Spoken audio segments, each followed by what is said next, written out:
Hi, everybody. Welcome back to CELPIP Live. I was muted before.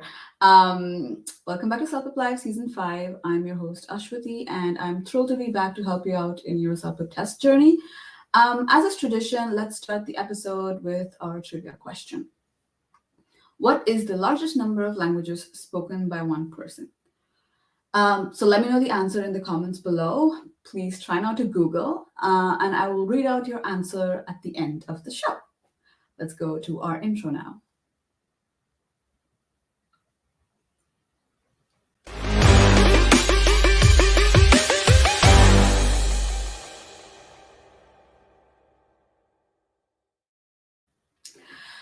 Hi, Brandy. How are you doing? Hello, I'm very well. Thanks, Ashwati. It's always fun when we come back from a little summer break to go back with another season of CELPIP Live. And it seems like fall happened just over the weekend and our fall weather's here and we're back with some more live content. So it's just nice to be back and see everyone. And you, how does it feel to be back, Ashwati? It's good. Yeah, I'm looking forward to it. It's good to. So for people, those of you who don't know, I'm just coming back from maternity leave.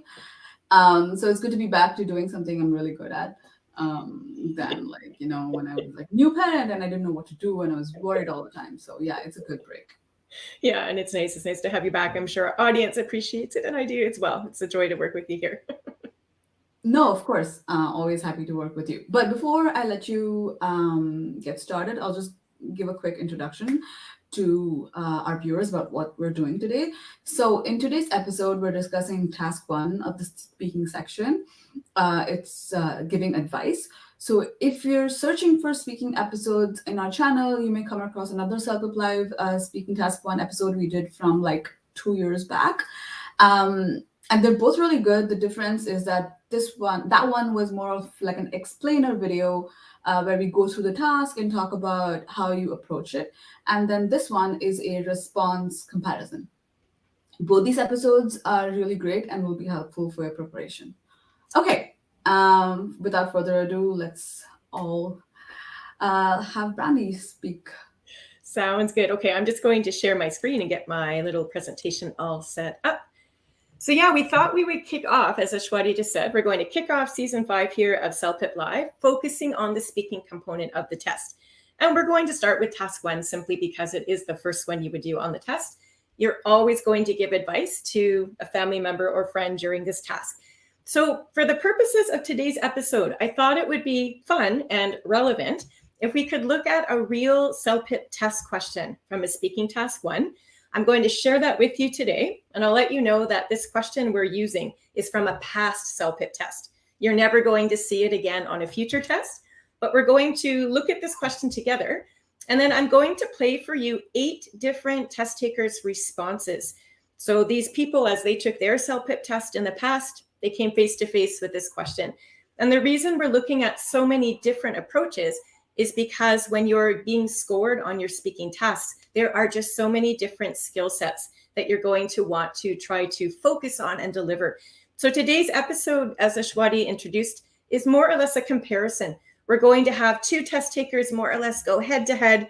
Think of it as a competition, and we're going to see which person demonstrates the stronger skills according to what the raters are looking for anyway. So when you do get your score reports on the official CELPIP test, on your speaking components, the highest score that you might achieve is a level 12, as you can see here. And each of you watching here today are preparing to take CELPIP for your own individual journey. So, a lot of us, if we're looking for permanent residency status in Canada, maybe you're looking for a minimum score of level 9 to earn points towards immigration and so on. So the 8 different responses we're going to examine together today are chosen specifically because they fall into a range. So we're going to be looking at the high beginner level right up to the advanced today. So we're more or less targeting level 6 up to level 12 within these 8 different responses. So again, when you take your CELPIP test, remember you're sitting in a testing room. You'll be in front of your own computer workstation, and there will be other test takers in the room alongside you. But you're going to have little privacy shields separating you from your seatmates. You're going to be wearing a headset, and attached to that headset is a little microphone. And that's what you're going to use to record your voices as you deliver the speaking responses. So you never actually come face to face with the human raters that are giving you a score for your speaking test.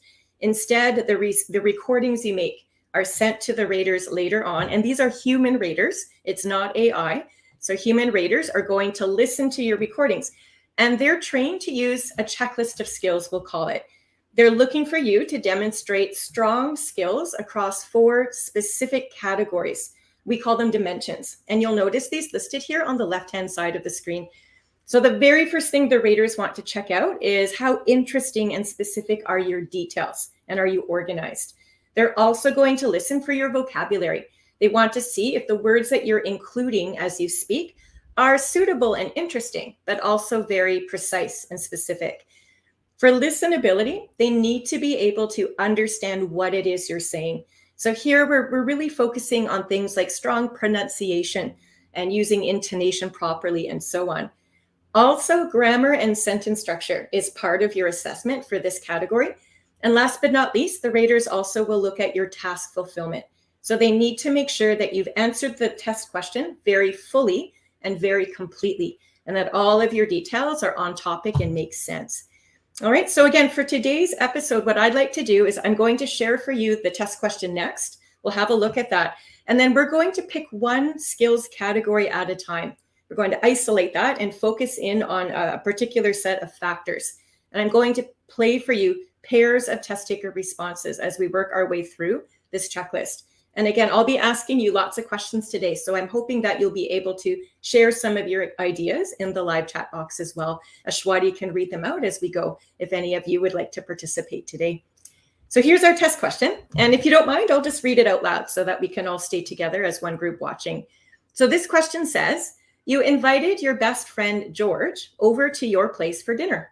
He is feeling nervous about meeting your parents for the first time. Give him advice on what he should or should not do when meeting your parents. Okay, so that's our question. And again, people had this question once upon a time from past tests.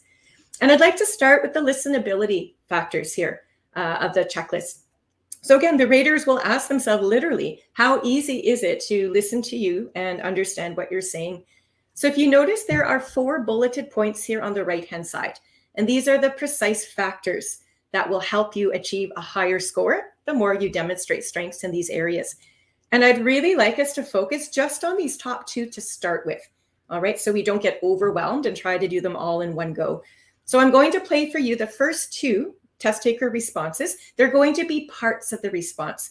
I won't play the full 90-second responses for all 8 speakers because we'd be here all day otherwise. But I'll play for you the first 30 to 40 seconds, and that will be enough for you to be able to tell, are these people speaking clearly? Are they pronouncing the words properly? And is there that natural rhythm so that you can easily understand what they're saying? Are they using intonation? And intonation is when the voice will rise and fall naturally. So oftentimes when we're finished a sentence, the voice will go down, just like mine did there. And we use this appropriate intonation to help the listener, in this case you, understand when ideas are beginning and ending, and then the next idea will continue. We also want to listen into these 2 test takers to see if they're able to speak from beginning to end with very few pauses and also very few interjections. So it's okay to say and a few times. I think that's very natural. Most of us would likely do that. But we just don't want to fall into the trap of going every time we try to think of an idea. That's going to interrupt the rhythm of your speech, and it will also negatively impact the score. Okay, so again, I'll play for you just the first 2 responses. This first one is about 49 seconds long. So it's the first half of this woman's response. So your job as you're listening is to really hone your ear and identify the weakness. Okay, there are some strengths here, and we can talk about those as well. But I think you're going to notice immediately that there's one glaring weakness that this woman is going to want to work on a little bit more in order to refine her speech. You're most welcome to share your ideas. If you know what the weakness is, feel free to type that in the chat box. I'll let you know that I can't see the chat box as I'm presenting, but I will rely on Ashwati to read out any comments that you might share. Okay, so I'll play the first response now. Please listen and see if you can spot the weakness. Here we go. Hi, George. There's no nothing to worry about meeting my parents. They're very friendly. All you gotta do is just introduce yourself. They probably will ask you some questions about where we met, how long we've known each other. Don't be afraid. They're very friendly people.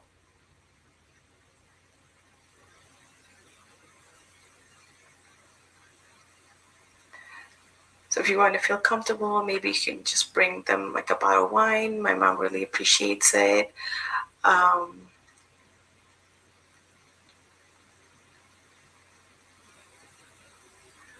And don't tell bad jokes. All right, I like some of those ideas. There was one pretty obvious weakness, I would say. So as you're taking a moment maybe to type that into the chat box, what I'm going to do quickly is I will start off by identifying a couple of strengths. I do always like to start with a positive approach, because even though there are mistakes that we want to work on, we have to remember that we're still doing other factors correctly. And I think we need to acknowledge our strengths as well. So this woman, I'll start us off by saying, did speak clearly. So even without a transcript in front of us of her answer, I think you'd agree that we had no trouble understanding the words she was saying. So pronunciation was just fine. And intonation as well actually was very natural. I didn't notice any issues. The voice just rose and fell quite rhythmically. So the language is almost musical, which is how it should sound. So these Hi, things, Brandy. well, yeah, Ashwani? Sorry to interrupt you. So we're getting a couple of comments. Yeah. The first comment relating to the response was that they're taking very long breaks. Yeah, exactly. That was the most obvious. Well, now, were there any other? This is the one I noticed, but I'm curious, sometimes other people have other thoughts. Did any other different ideas come in too? Yeah, we had another one that says clear and has a variety of ideas. So the voice was clear and the speech was clear. That's what I'm assuming. Right. Yeah. So we've Um, identified. Sorry, and then there's another one that says long breaks. Yeah. And there were too many long breaks. Yeah, exactly. Good. So if you're able to identify that immediately, it's a good sign. That's one of your skills as a test taker in order to improve your own performance, is recognizing really what a strong performance sounds like when we're talking about speaking. So I was hoping, and it looks like very successfully here, that you're able to identify immediately that even though this woman does have some great ideas and can speak clearly, she clearly has these pauses that go on for far too long.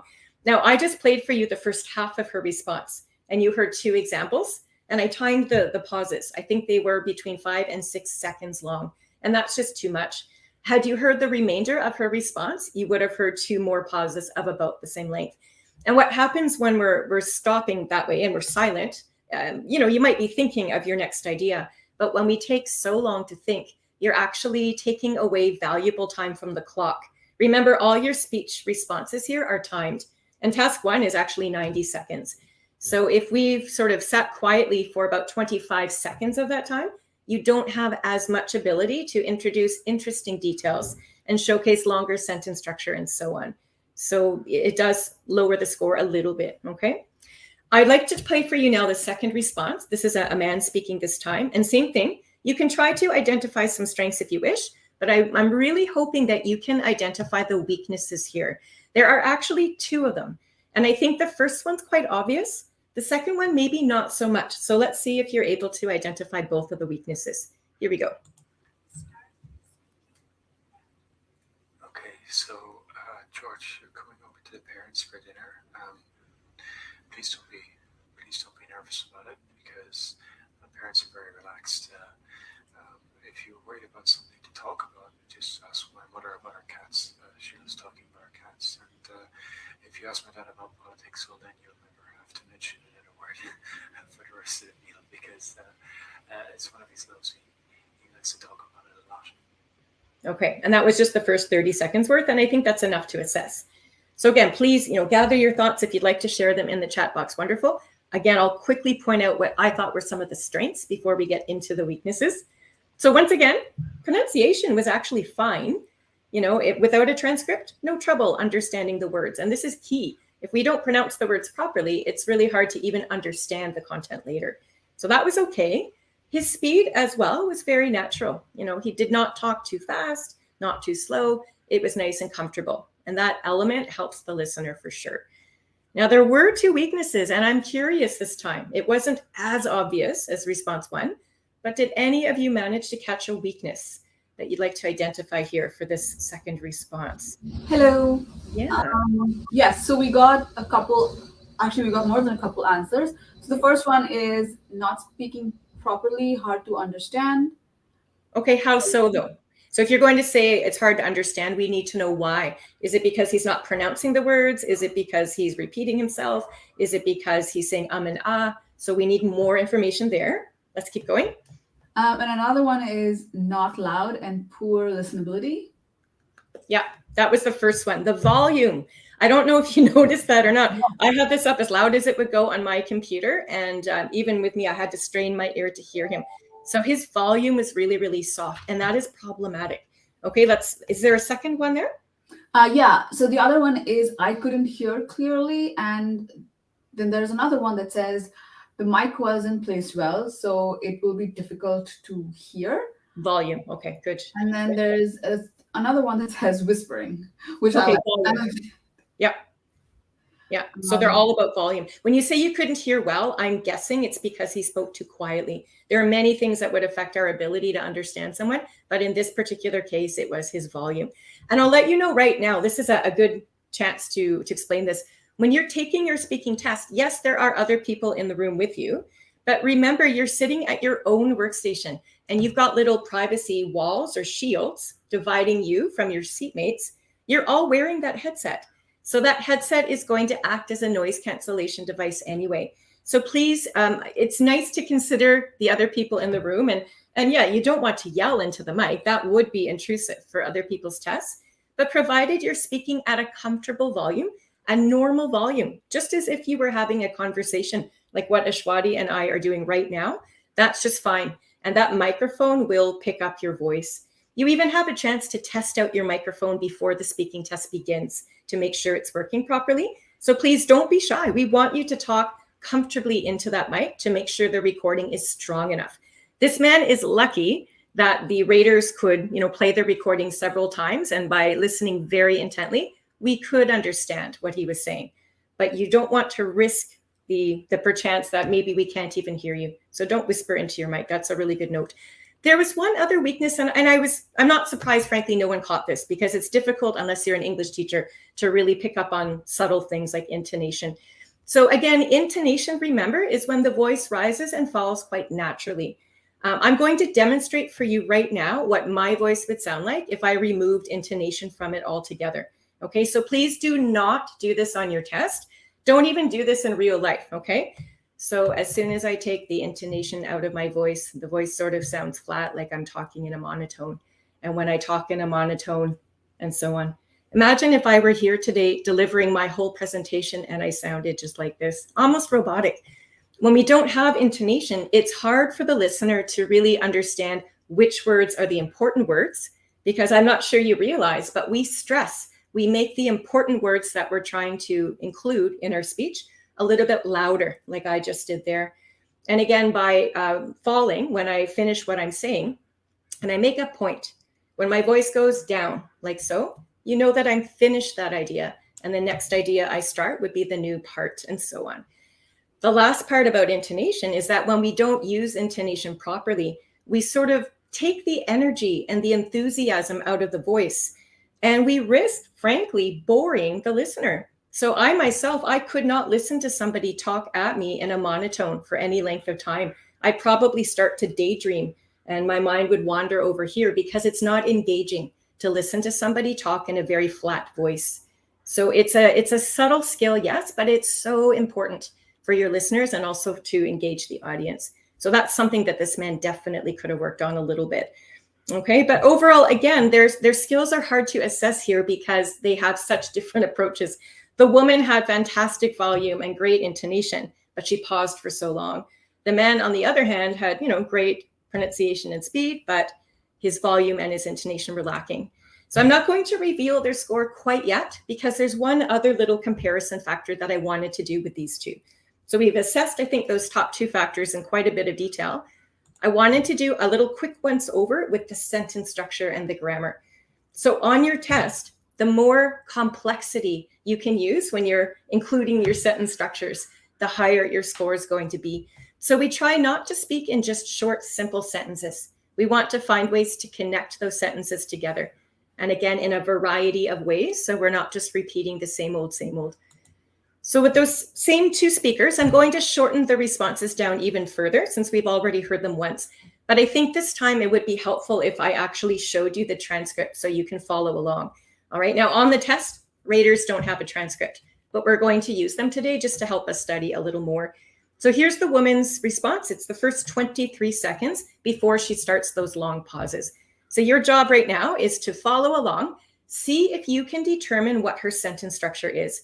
I'd like you to be able to tell us in the chat box, if you can, if her sentence structure is simple or if it is showing complexity. So that's your job right now. We'll see how much you know about sentences. Here we go. Hi, George. There's nothing to worry about meeting my parents. They're very friendly. All you gotta do is just introduce yourself. They probably will ask you some questions about where we met, how we met, how long we've known each other. Don't be afraid. They're very friendly people. Okay, so again, look at the screen, think about what you just heard, and while you're trying to assess her sentence structure, again, I'll point out one of the things she does quite well here is that there are no grammar mistakes. So apart from sentence structure, we still need to consider grammar. So everything here looks just fine. Verb tenses are fine, subject-verb agreements okay. You know, again, prepositions, all of those grammatical points, no problem there whatsoever. So that's a strength under this category. Now I turn it over to you, and I'm wondering if any of you have identified the sentence structure in the chat box. Is it simple or is it complex? How did you assess this? Any brave takers today? So we have just one. It says short sentences. Perfect. Short, I'll take it. That's part of the answer anyway. Yeah. Every single sentence here that this speaker is using as she talks is a simple sentence. And on top of that, there are so many short examples as well. So I noticed that too. And I went ahead and I highlighted some of them just to prove my point. So when we're using sentences like they're very friendly and don't be afraid, you know, those are maybe relevant ideas for this task, but you can see for yourself how simple and short they are. So if we want to earn a higher score under the listenability section, one way to do that is to find ways to connect these short ideas into longer structures. So this one falls a little bit short there, pun intended. Let's move on to the man's response. So this is the man that had the low volume, and at least now you can see the words that he's saying. So just focus on his sentences, and I'm curious to see which one you feel has the stronger or the more complex structures. Okay, so George, you're coming over to the parents for dinner. Please don't be nervous about it because my parents are very relaxed. If you're worried about something to talk about, just ask my mother about our cats. She loves talking about our cats. And if you ask my dad about politics, well, then you'll never have to mention another word for the rest of the meal because it's one of his loves. He likes to talk about it a lot. Okay, so again, hopefully you can compare them. I'm hoping it's obvious. His grammar is fine too, by the way. I didn't notice any major mistakes there whatsoever. I did notice quite a variety of sentence structures here, and I'm hoping you did as well. Again, just to save time, and I don't want to turn this into a huge grammar lesson on sentences, but I thought it would be very helpful to show you what I mean by variety. So remember, the woman earlier just had simple sentences. Most of them were short. I've color-coded your screen to help you visualize what this man is doing. So he's combined, there are 4 sentence structures, by the way, in English. He's got 3 of them included, and this is just the first 30 seconds of his answer. So he does have a couple of these simple sentences. Those are ones in yellow, and that's fine. But you want to balance those out and demonstrate other types as well. So we've got 2 very strong examples of complex structures in green. And what makes a complex sentence is when you have this first idea, which goes here, and then he's using a joining word, and we call that a conjunction, and he's connecting that idea to the second part.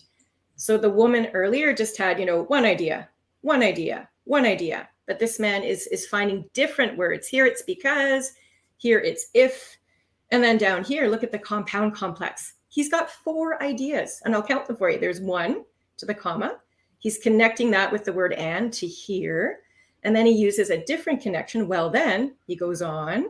And last but not least, he throws in the word because, and he connects that fourth idea in. So this is the hardest structure to create, especially as you're speaking spontaneously on the spot. But he's able to do this well grammatically, but also show a good variety. Yeah. Right. Were there any other comments there, Shwati? Yes. So one of them was from Vinay's. He said that he's repeating a couple of words, the speaker, and then somebody did identify that the word because elevated the simple sentence to a complex sentence structure. Good. Yeah. So if you're noticing, and again, everyone is at a different place in their language studies, but there are probably 12 very common connecting words. Because is one of them. So if you can come into CELPIP with at least 10 or 12 of those words in your mind and know how to use those properly, you're in good form for both the speaking and for the writing. Okay, so again, if you had to pick a winner, if you will, of the competition in listenability, if we had to say who did it best, was it the woman in response 1 or the man in response 2? Who do you think earned the higher score when we're looking at the listenability factors? Do you want to take a quick poll? Maybe type into the box. Ashwati can eyeball it and see. Response 1, response 2. So she had clear pronunciation, great intonation, etc., but she paused a lot and her sentences were simple. And this man lacked intonation and had terrible volume, but look at the wonderful sentence structures that he's using. So very different approaches, but who did it better? Who got the higher score, do you think? At the moment, we're picking 2. So we have like 1, 2, 3, 4, 5. Fantastic. For 2. Yeah, that's exactly right. Yeah. I'll let you know right now. And again, I hate to tell you what the score is overall because we've only looked at listenability. And you have to keep in mind that, I'll show you the score chart again. The score comes from a combination of skills across all 4 dimensions. So again, we just looked at listenability, but the woman earlier, she earned a level 8, which is still good. This man actually earned a level 12 for his response. So even though he had some mistakes like poor intonation, etc., he demonstrated enough strengths across all other dimensions. So yeah, he definitely overall had the better response. Nice. Okay. We're going to jump back up to the top of our checklist. We're doing them out of order, and that's okay though. We're going to focus on the content. So I have 2 separate or 2 new test taker responses that we're going to listen into. And we're really going to try to focus on how many pieces of advice these speakers can include in their answer. Remember, we're trying to say to George what George should or should not do when George meets the parents for the first time. So we want to be able to identify the pieces of advice. But what I'd like us to really focus on here is identify the specific details. After we give that piece of advice, is there more interesting detail to fully explain what we're talking about? So here's response 1. This is a male speaker, and we're going to listen to the first half of his answer. Can you try your best to maybe count the number of pieces of advice that he gives to George? And then we'll go from there. Start speaking now. Hey, George, just chill, buddy. My parents are very, very, very nice. So just be yourself, act normal, and I don't know, talk about football, like soccer. My father loves soccer. And as long as you say something nice about my mom's food, everything's going to be okay. So just chill, buddy. And what else can I tell you about my parents? So don't smoke in front of them. My dad smokes, but my mom doesn't like it too much. So what else can I tell you about my parents or how you have to behave in front of them? Don't be nervous. It's just meeting my parents for the first time. And so on. It goes on from there. Okay, so very quickly, I'm going to go through and circle the pieces of advice. I'm curious to see how many you found. I counted about 5, and this is just the first half of his answer. So first, he advises George to just be himself.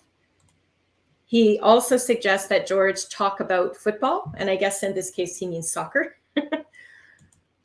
He says, say something nice about mom's food, don't smoke in front of my parents, and don't be nervous. So if we wanted to start with the strengths of this content category, we can say that for sure. This speaker is able to give us several pieces of advice, and they're all relevant. They all make sense. They answer the question. So this is great. But what I'm hoping you're noticing now as you just look at those circled ideas on screen Did you notice how that these ideas presented are simply listed randomly? There's no connection between them. It's almost like a to-do list of things to check off.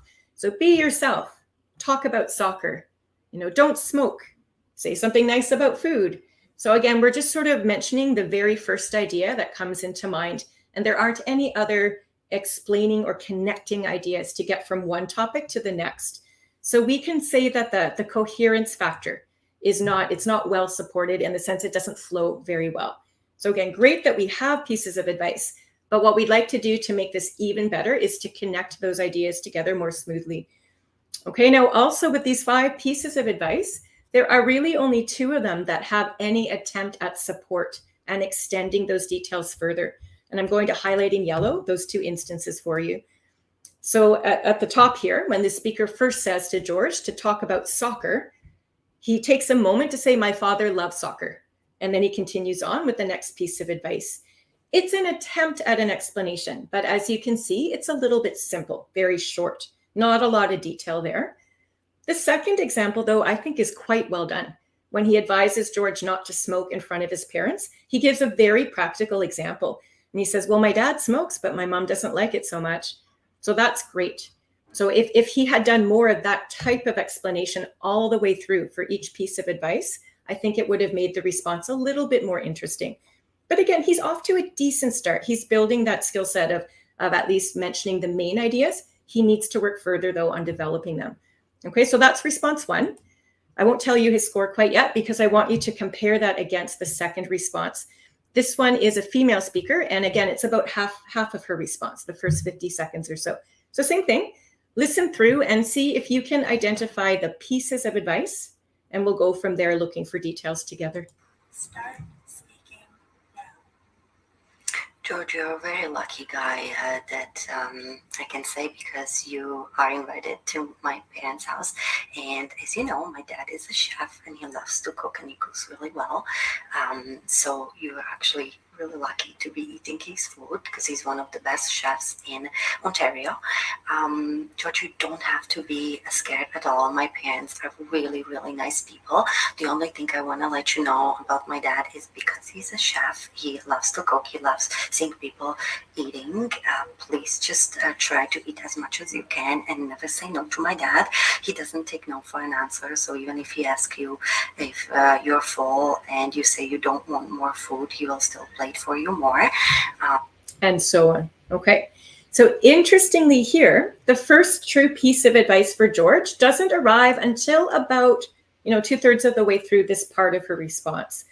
So at the outset, you might be asking yourself, well, speaker 1 had 5 pieces of advice. That must be the better answer. But it's not just about the number of pieces of advice that we can include as we speak. It's about how fully we're supporting them. So again, I'd like to highlight in yellow all of the details that this speaker is including in her response to set the stage, to explain the context or the background to George before she actually presents her piece of advice. So again, her piece of advice is circled at the bottom, where she advises George to just eat as much as he can. But the reason for that, she explains quite well, is she explains to George that her dad is a chef, so he loves to cook quite clearly. And she's very precise. She says he's one of the best chefs in Ontario. So contrast that between ask my dad about soccer to my dad is one of the best chefs in Ontario. So you can see that this speaker is extending those details with many more specific ideas. And she continues on with that at the bottom. It's because he's a chef. This is why he loves to see people eating so much. So as a result of all of that, she advises George to just eat as much as he can. So by the time that piece of advice is presented, it's very clear why George should eat as much as he can. So I'd say there are just several pieces of, or supporting details rather, to really fully identify that, or support, I should say, that main idea.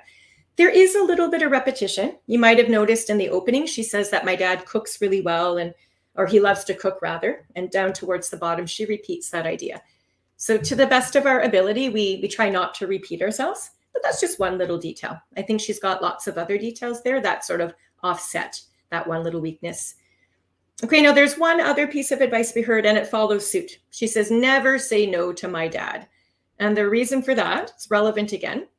The reason for that is also quite fully explained. She says, well, dad doesn't take no for an answer.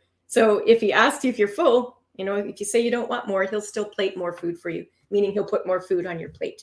So we've got lots of details there that are supporting. And what I like about this response too is the fact that the coherence fits. So remember in response 1, we jumped all over with 5 random topics. Don't smoke, ask about soccer, be yourself, etc., etc.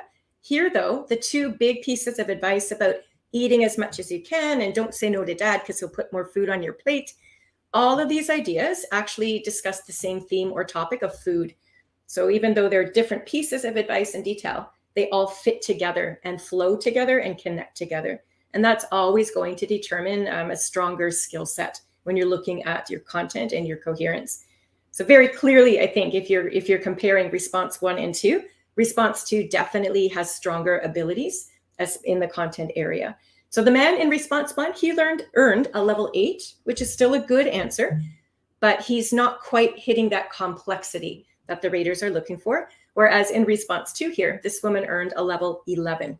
So she's up more in that advanced area of the chart. And you can see why when you look at the level of support she's using here. Okay, do we have any questions or comments I should ask before we go on? Anything else there, Ashwati, or we're good? I think we're okay. Silence means nothing. Okay. So we don't have as many comments, but we do have a comment towards the end that says not easy, period, nervousness. So I guess they're talking about approaching this the way that the speaker approached the answer and how that's not something that's very easy to do. Yeah, well, it's tough to achieve a level 11 and 12, as we know, right? So again, you're right. To get up into the advanced level of the chart, yeah, it takes a lot of practice and a lot of skill development. And not everybody would have that ability right in this current moment in time. But at the very least, you can sort of see the difference between these skills. So we can recognize why that second response earned a higher score versus the first response. And then if we've got the time to prepare and study the language and practice at home, the goal is hopefully we can build our skills and achieve as high as you can go. Yeah, but you're right, it's not easy. And this is why we do these episodes and why we practice to the best of our ability. All right. Yeah, so we have one other comment, but you already addressed this. So another viewer is confused about how, even though the second speaker gave only one reason, she still got like an 11 as a score. Yeah, so the second speaker in just the first half of the response we heard gave 2 pieces of advice. She had so many supporting details that it elevated the interest and the quality. It enhanced the connection between ideas. These are all higher level skills. It's much harder to do that, as the last comment came in, spoke to, than it is to just list random pieces of advice. So again, and I know right now I've already shifted the screen, we're now looking at vocab, but if you can see in the content area above, it's not just the number of ideas you present, it's the quality and organization and the level of examples and support. Those skills are the hard ones. I think if I gave you 90 seconds right now and said, all right, everybody, give me as many pieces of advice for George as you can, let's go. You'd probably all be able to give me at least 3 or 4. I think that's the easy part, is to come up with the actual advice. The harder, the more nuanced part is supporting it. Yeah. And that's why the score is higher. You have to keep in mind, and again, I even hate to tell you the scores today because we're doing this dimension by dimension. The score is never granted on one of these categories. So for that example, we just looked at content details. Yes, we can say content details were better in the second persons than the first. We also have to keep in mind that the raters don't just look at content details. They look at your vocab, your listenability, and your task fulfillment. And they see how many strengths you've demonstrated across all 4 of those, and then where your weaknesses lie. So we always have to look at the big picture. We can't get bogged down on the fine detail. Well, that had great vocab. How come it's not a level 12? Well, it's not always just about vocab. It's about other things too. So I hope that answers your question. Okay, I'd like to move on with vocab now, and we'll do another round of questions at the end of this if there are any more to come in. The third of the 4 categories we're going to talk about today is again all about vocabulary. So the raters want to see that, sure, your words make sense and we understand what you're trying to say, but what they're looking for from you, if you're interested in achieving that level 9 or higher, they really truly need to see precise word use and a good range. So we don't want to just repeat the same words over and over. You know, a good variety will demonstrate to them that you've been working on your vocab and it's quite advanced. All right, so again, we're going to go with 2 new test taker responses. This is a female speaker first off, and we'll listen to the first half of her answer. As you're following along, do you want to try to find a couple of words that really impress you? If there's something here that you find interesting or high level or very descriptive, feel free to pop that into the chat box, and then Ashwati can share some of them out. And then I'll share with you some of the ideas I thought too. George, when you come over for dinner, you don't have to be nervous about anything. My parents are really nice. When you arrive, just shake their hands. It's very important in our European cultures that you shake hands when you arrive. You could bring some flowers or some wine if you like. You know, my parents are not that crazy about table manners, but they don't like it when, elbows on the table, things like that. But otherwise, they're quite easygoing. If you have any food constraints, please let me know ahead of time so I can tell my mother. And so on. So that should be enough of a taste of the ability here to kind of pinpoint the vocabulary.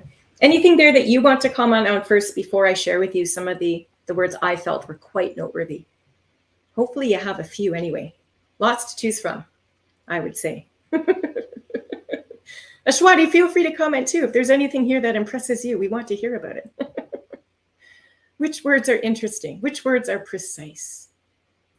What makes this response descriptive? Yeah. So one thing that I really liked was, I know we're doing vocabulary, but one thing that I thought was really thoughtful that was not there in the previous responses was her asking him to talk about his food restrictions, like if he has any food restrictions or intolerances. I thought that was really neat. But we are getting some answers here.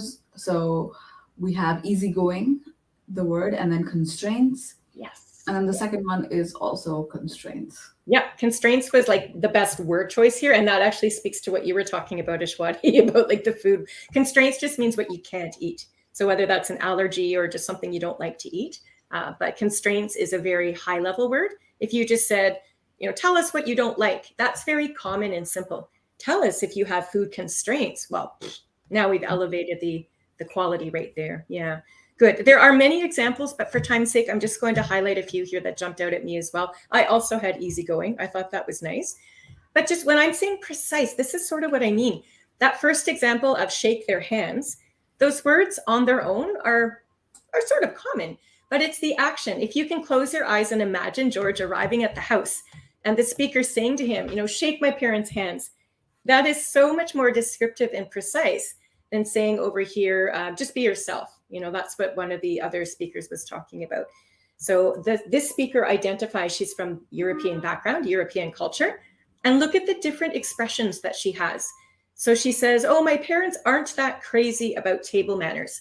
That's just a very unique way of saying they don't really care so much about what you do at the table. But she gives a precise example and she says, but they don't like elbows on the table. That one won't work for them. So this is a precise example using language to showcase that. So I thought the vocab was quite precise, quite well done with a good range. We didn't really notice any repetition there either. So she's got a good handle on her vocab. Let's compare that against our second response here. This is, I think it's a man speaking this time. Yeah. And it's about the first half of his answer as well. Hi, George. You shouldn't be scared, man. My parents are such a nice person. They're so relaxed. So they're gonna like you and you're gonna like them. So stop. What you should do is just be relaxed, be nice, be always you. They don't care about what you do or whatever. They're such a nice guys. You're gonna feel comfortable and you're gonna be like so communicative with them. So I'm not afraid of you do something wrong. So just relax. All right, there's one fabulous word choice here. Did you catch it right at the end? I was following along and okay, I could understand what the man was saying, but then he comes out with this word, communicative, and it stood out like a sore thumb. That's an expression that means, wow, this one word compared to all other words he's using, I thought was really high level and really interesting. The rest of the words he's using here make sense, but as you can see, they tend to be a little bit more common what I would consider everyday speak. So words like scared, don't care, guys. So they're a little bit simple, contrast that against the first response where we heard words like constraints and European culture and elbows on the table and so on, right? So these word choices are a lot less precise. We have two examples as well of very vague and general language. When she says, or he says rather, what you do or whatever. If you do something wrong, well, what is that thing that we're doing wrong, right? So we try not to use imprecise word choice like so. There was one other tiny error with this, and I'm not sure you caught it either. Did you notice the repetition? So again, I color-coded your screen just to help you out to identify these things. So the word relaxed has been used 3 times. That's in purple. In green, we can see that casual verb going to or gonna. We've used that 4 times. And then that word nice. The word nice is already pretty common and plain, and this speaker has repeated it 3 separate times. So again, if you're looking at this just from a vocab frame of mind, and you had to say which is the winner of this battle, if you were, I would say that response 1 certainly had much more precise and interesting vocab. And her overall ability level was a lot higher too. I think she scored a level 11, whereas this man scored a level 6. So he's still developing his ideas. All right, so that's your vocab. Can we pause for questions? Do you have any questions about the vocab in particular? There's something we can address now before we finish? Yes. So we have one question. Can your eyes be closed during the speaking test? Absolutely. It's just you in front of your computer screen. Some people do. I will say though, before you start to speak, you actually you have a bit of prep time. So if you wanted to take some quick notes, if you have those in front of your computer, you might want to look at them just to keep you on track. Or you might actually want to just look at the question, the test question. In this case, it's all about telling George what he should and should not do. So if you don't need any of those reminders and you want to sit with your eyes closed and speak, absolutely. Nobody can see you. It's literally you in front of your computer. Yeah. Brandy, don't we have to, correct me if I'm wrong, don't we have to look at the time though? Oh, yeah, that's a good point as well. Yeah, you need to know how much time you have left. Yeah. So you have 90 seconds to fill, and there is a timer on the screen. So you would need to know when that time is just about up, because the recording will stop automatically. And if you're in the middle of a sentence, you will get cut off. I thought you meant if you were trying to think of ideas, you could close your eyes from time to time. I didn't know you meant the whole time. Yeah, that would be not advisable for those reasons. But yeah, it's really up to you. Whatever's comfortable for you. It's your test. So you I can see the point about closing eyes though. If you really want to focus on and imagine a scenario where you're actually talking to your friend, that makes sense. But yeah, maybe you can just speak for a couple seconds. But it's true. I mean, we all have to find a way to make ourselves focus. And sometimes that is one way. Some people will close their eyes. So absolutely, just please be comfortable on the test, but make sure you finish in time. Good point. Okay. That's the only question. Okay, perfect. Well, let's go on to task fulfillment, and we'll take questions at the end if there are any. So for task fulfillment, it's pretty simple. The raters just need to know you've answered the question completely. And by complete, I guess it means you've got, a few pieces of advice with lots of detail. That makes sense. All of your details have to answer the question. And this test question is to tell George what he should or should not do when he's meeting the parents. So let's keep that in mind. The other element I really want to focus on is tone. So the tone is sort of the emotion that you are creating in your listeners' ears through your word choice. So when you're giving advice to somebody, I would argue that the reason you would give advice in the first place is because you're trying to help out that person to whom you're speaking. So you're trying to encourage them, reassure them that everything's going to be okay, and you want to sincerely help them.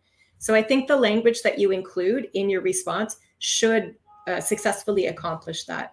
So let's examine those 2 details. We're going to look for tone. Is it friendly and supportive?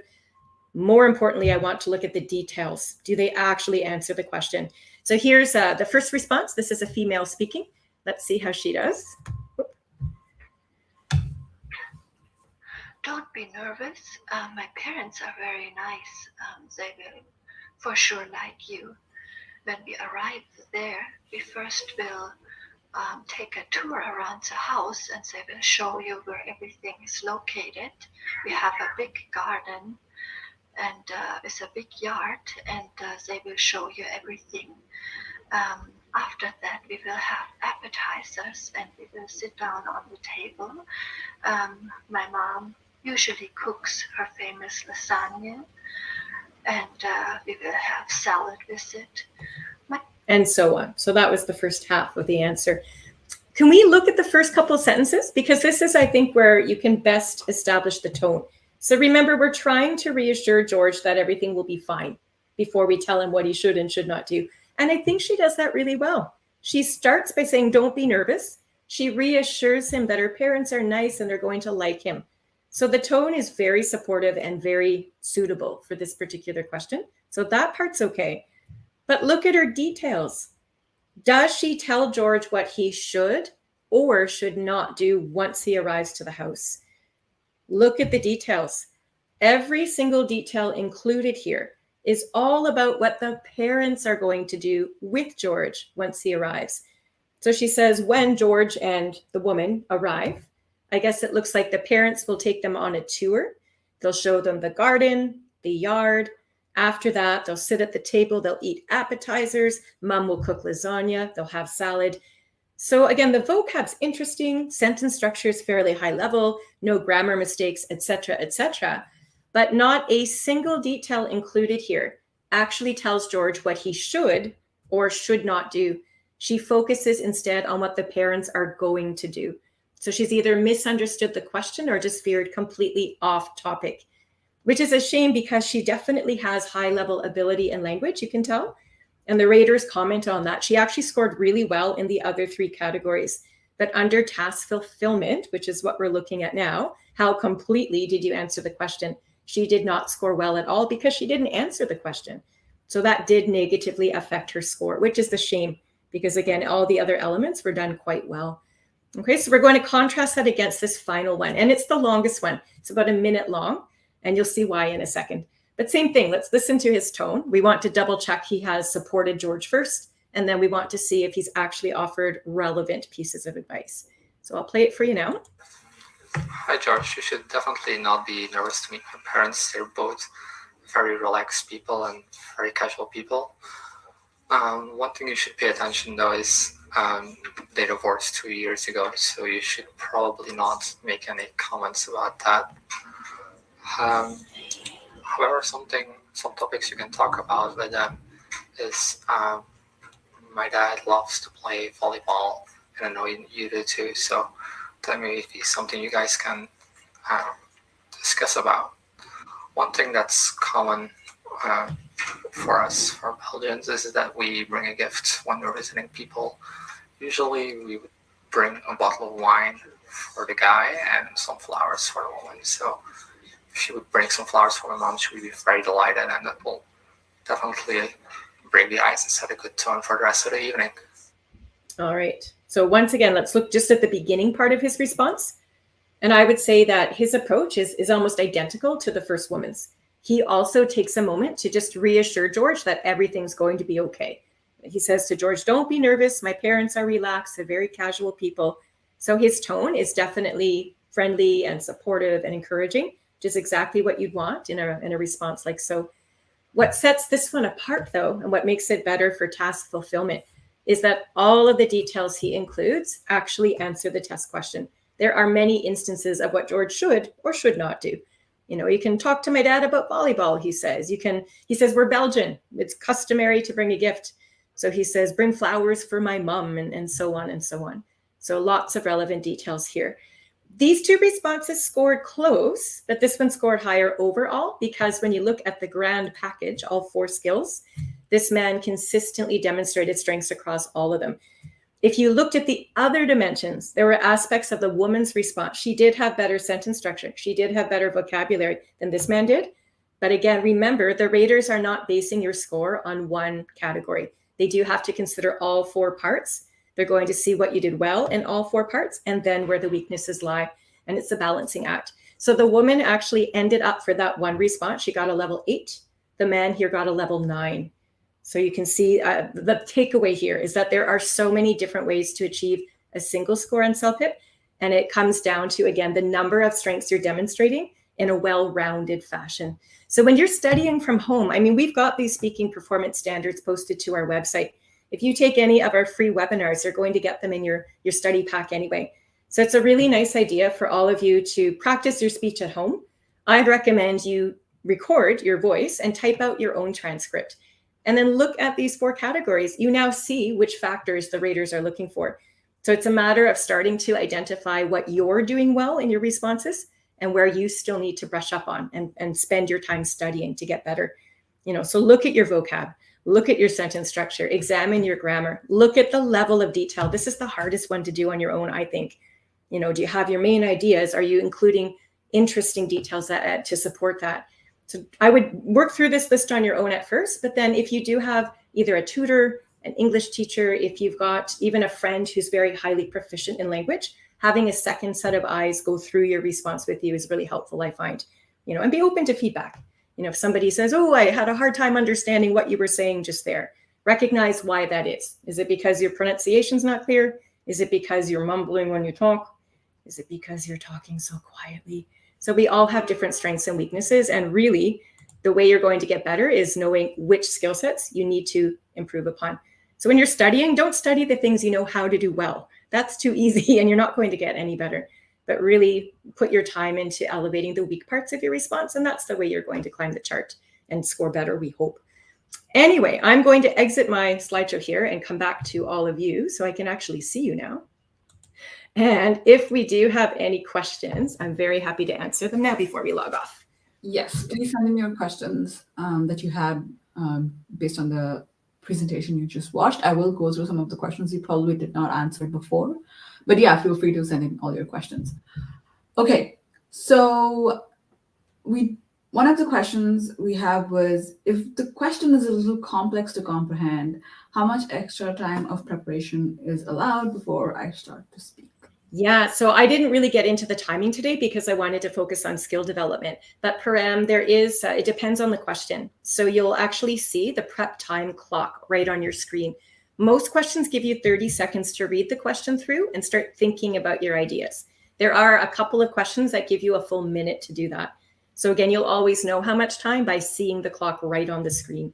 And when you study the test beforehand, you'll know the structure before going in, right? But for this one, for task 1, it's 30 seconds to read the question. You do have paper and pen in the testing room. So in 30 seconds, all you'll have time to do is read the question. That should not take you more than 7 or 8 seconds tops. If it's taking longer, please work on that. We do need to develop our ability to skim read fast, pull out the details we need. So that gives you approximately 22 seconds left to think of 3 pieces of advice. You might say, bring gift, engage dad in conversation about politics, compliment mom on hair. Whatever comes into your mind, you're just going down for the main ideas. And as you start to speak, the trick is to, again, explain that advice, but then build it up as you're talking. That part is the hard part because you're making up ideas on the spot, right? And this is why we practice. These people that were scoring levels 11 and 12 today, they didn't just walk into the CELPIP test and get that score. They would have had to practice and use English constantly in their daily life to get to that ability. So yeah, food for thought, right? Expression that means think about that and see how it works into your own study schedule. Yeah. Yeah, that's interesting. I was just trying to think of the situation where I was trying to answer this question and be like, what would I tell my best friend about my parents? Because all of these people who spoke were like, yeah, my parents are very relaxed and very easygoing. And my dad is not. He's extremely staunch in his beliefs and really strict. So I was like, I have to actually answer this question honestly and be like, okay, you're right to be nervous. Here are the things that you should be doing. Yeah. Okay, so the same viewer asked a question much earlier before when we were doing the presentation. When is the best time we can gauge that we have graduated to try timed practice? So I think in terms of preparation, they're wanting to know if there is a way to assess their level of development. Yeah, a timed practice again. There are sort of 2 camps to this. The way that I would approach this, the way I teach it in my own webinars I do all the time, the way I would do it if I were a student preparing is I think the first skill set at home, you're not taking the real test right now. So imagine it's just you at your kitchen table practicing. So I'm hoping you're not nervous. You're in your own comfortable environment. The first step is you have to have the ability to actually identify your main ideas. So what I just demonstrated about point 1, 2, 3, that's step 1. If you can't do that, you need to be able to set aside more time to do that. Otherwise, how on earth are you going to walk into the CELPIP test and present on the spot, right? So take all the time in the world to think of, I'd say go for 3. 3 is a good number to work with, I think. 3 main ideas. If it seriously takes you 20 minutes to think of just 3 pieces of advice, take 20 minutes for now, if that's where you are and you're studying. So write down your ideas. Eventually, over time, the more brainstorming or the more thinking you do to identify those ideas, you do truly start to build pathways and connections in the brain. You know, we've just given tons of examples on this one test question. You'll be able to take these examples and approaches and apply them to future test questions and just switch up your content to match. So bit by bit, the length of time it takes you to consider your content should become faster and faster. Okay, so once you've got your main ideas, again, don't worry about the clock for now. What I'd recommend you do is take your piece of paper where you've written those 3 main ideas out. Now you practice actually putting those ideas into sentence structure.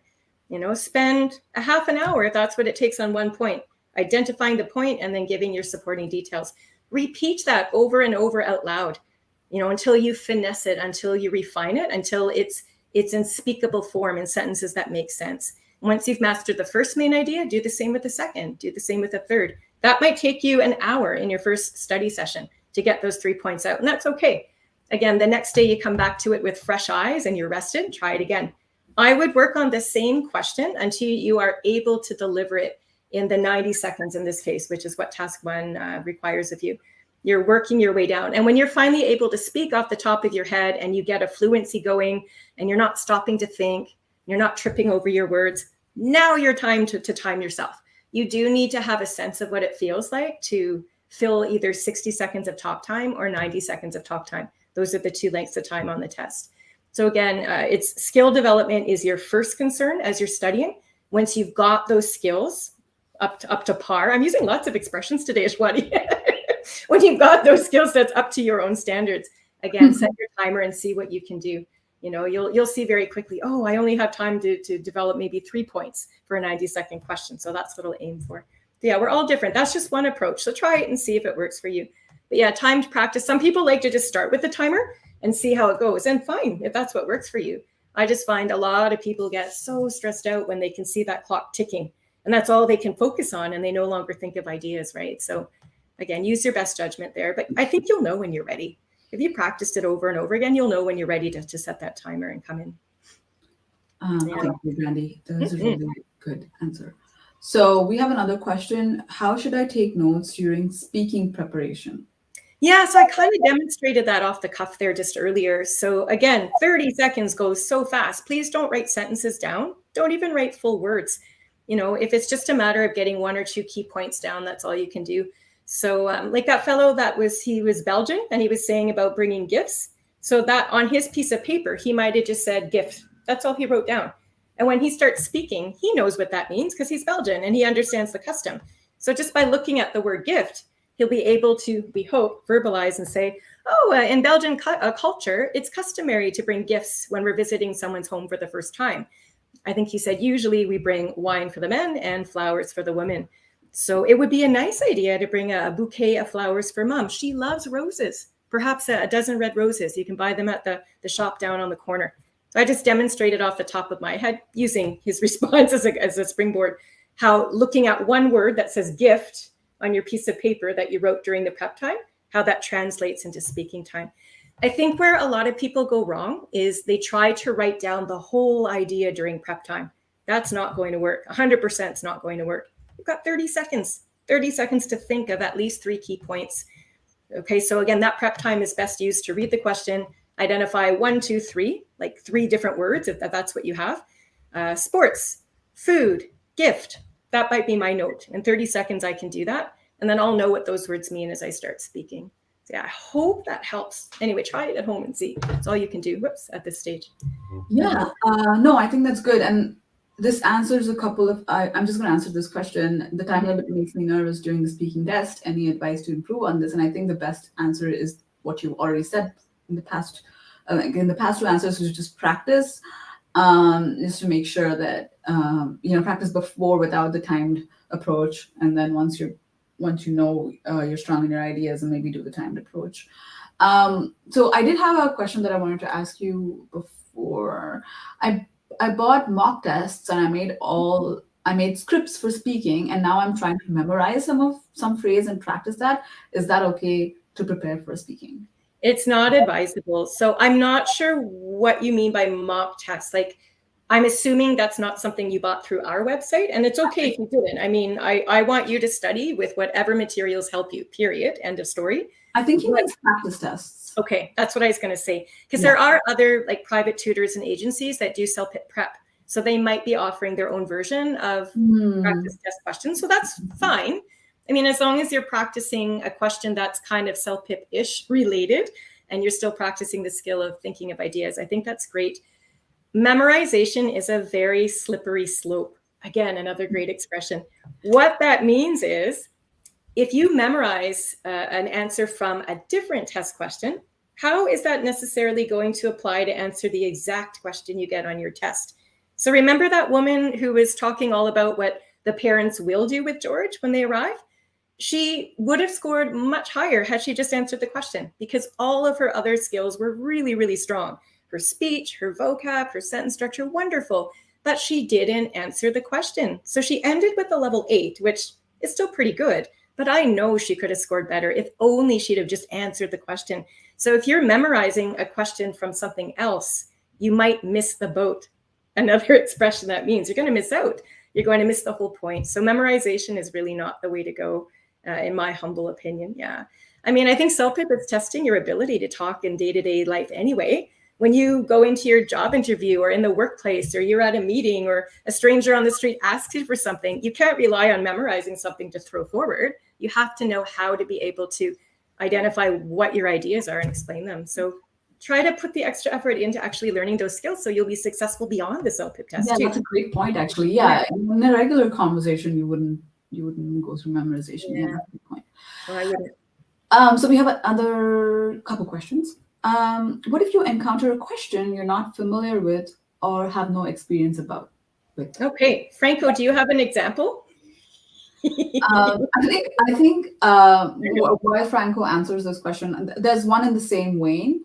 What if I have no idea on the questions asked? If I provide wrong answer, for example, I eat wood for lunch, will that be fine? I think that's what that means. I eat wood in lunch, will that be fine? I mean, at the end of the day, you really want your details to be logical. Like, people wouldn't eat wood, so that would be kind of unusual. And as far as the content detail goes, I'm not sure how well you'd score. But if that was the only detail that didn't make sense and you had some other details that were fine, it's going to balance each other out. Again, the takeaway is, if you've got many more strengths than you do weaknesses, you're still going to score moderately well. So I think that's reassuring. We might have the odd little idea like this where we panic and say the first thing that comes to mind and we realize, oh, that didn't make sense at all. Oh, well, just keep going. Leave that in the past where it belongs and just keep your response moving forward, I think. As far as the test questions, I get this question all the time in my own webinars too. Like, what if I've never experienced that? Well, the CELPIP test questions are designed to reflect day-to-day life experiences. I mean, even today's question, you might truly have never invited someone over for dinner to meet your parents. Maybe, honestly, you've never done that. But I don't think we're being stretched too much to imagine that situation. And just to put yourself in George's shoes and say, geez, what would I tell my friend? Like, Ashwati, you modeled that well. My dad is actually quite strict. Like, what would I tell a friend coming to visit? Don't talk about politics. Be on your best behavior, wash your hair, make sure you're well groomed. You might have to rely on your imagination if you truly haven't done these things, but we should be able to relate in the sense, like, think of pop culture, think of movies, think of books. All of these elements will come forward and help you guide the response with details. I think if you can use your life experience, it's easiest because you know what happened and it's easier to talk about. But yeah, I'm hard pressed to think of an example of a question where you would have no idea where to start. Like, most of them are pretty I think I think they replied. They said maybe topics like politics, science, animals. Yeah, like, you don't have questions like that on the test on the CELPIP. It's not going to dive into it. If it was an academic test, well then yes, those are fair game. But you're not going to have questions about the newest scientific development of X, Y, and Z. I wouldn't know how to answer that either, and I'm an English teacher. I don't think that's going to happen, Franco. So don't stress yourself out imagining the what ifs. Just keep in mind that, again, CELPIP is based on day-to-day. That being said, you have an opinion question in task 7, I think it is, for speaking. And sometimes those topics, they can be a little tougher than others. So in the practice webinars we do, there is a question there. One of them we go through says, would you advise high school students to learn a second language? So again, you might not have learned a second language in high school yourself, but you're all practicing English to pass this test, right? So you can draw that experience in. So look for connections. There's one question there talking about, is it fair for a boss in a company to make more money than other people in that company? So again, that's a little bit more complex, yeah? But hey, most of us have a job and most of us have a boss. So once again, that's a life application. So you have to be able to say, yeah, I think they should, or, oh no, definitely not. And then you come up with reasons to support that. So just, I guess, rely on common sense and logic to the best of your ability. That's going to help you more than you know. Trust me, it's not as hard as you're making it out to be, Franco, I think. Great, thank you. I think that's, wait, there's another question. So this is I'm gonna assume this is the last question. Can a template be memorized and used while answering as the question type is same and fixed for all 8 sections of speaking? Okay, so I don't like the word template, because when I hear template, it kind of goes back to that question we had earlier about memorizing things. So if you're just started trying to memorize phrases and sentences for each task, it's not going to seem so natural when you're talking, because every test question is different. But what I would recommend you do for each task, not just for the speaking, but for the listening, reading, and writing, is understand the structure of each part. You should know that before coming into CELPIP. So having studied and prepared adequately, we know CELPIP Speaking Task 1 is always giving advice. And we know that when we give someone advice, we should reassure them and make them feel comfortable. So that's how I'm going to start my response. Regardless of the question, I'm going to say something to make my friend feel better. That type of thinking is fantastic. And that's what a successful test taker will do. So you can study words to bring in. It's not hard to say, oh, congratulations, Ashwati, on getting into the university that you applied for. I know you've been working so hard towards your grad program, and I'm so excited for you. Just using common language if that was a test question about giving advice. So bring in words that you know, but tailor them to the question. Don't just memorize them. Otherwise, you're going to be out of luck. I know we're not talking about writing, but the same thing goes. Like when you're writing task 1 for an email, yeah, there's structural elements. You need to know what the greeting will look like. You need to know what a suitable sign-off would be. You can memorize the sign-offs, sincerely, regards, and you can use those on CELPIP. That's fine. That's not memorizing or regurgitating someone else's work. That's just understanding that these are the structural elements of a writing task, of an email. So it's okay to use those, but the details themselves come from you. Do not memorize someone else's work and try to cram them into answering a question, or you'll run into trouble. And this is, I know we're going over time. This is really important. If you memorize an answer and you've worked in a study group and lots of you memorize the same answer and you all deliver that answer on a test, you're going to get flagged through security as cheating. They'll recognize it. Yeah, it'll happen. If so many people regurgitate the same templated answer, it's going to get flagged, because how could so many people have identical answers if they're taking tests at different times? So you do not want to do anything to get your test results thrown out. Imagine that. You paid this money, you put in the time, and you don't even get to count your test. And there's a note on your file saying possible cheating. Are you even going to be able to take the test again? So please, please, please learn how to answer these questions, but make sure your work is your own. Seems like now we're ending on a serious note. Does anyone have a funny story to share? Anyway, noted, Simon says, yeah. So it's super important. I want you to do well, and I want to make sure you're learning the skills you need to be successful. All right. Okay. Great. So I think that's those are the questions for today. Thank you, everybody, for joining. Thank you, Brandy. Yeah, no worries. We went a bit long today, but hey, we're excited to be back for season 5. So yeah, first episode. Yeah, that's right. Okay, see you next time. Bye. Thank you so much, everybody, for joining us. Please subscribe to our channel if you found this video useful.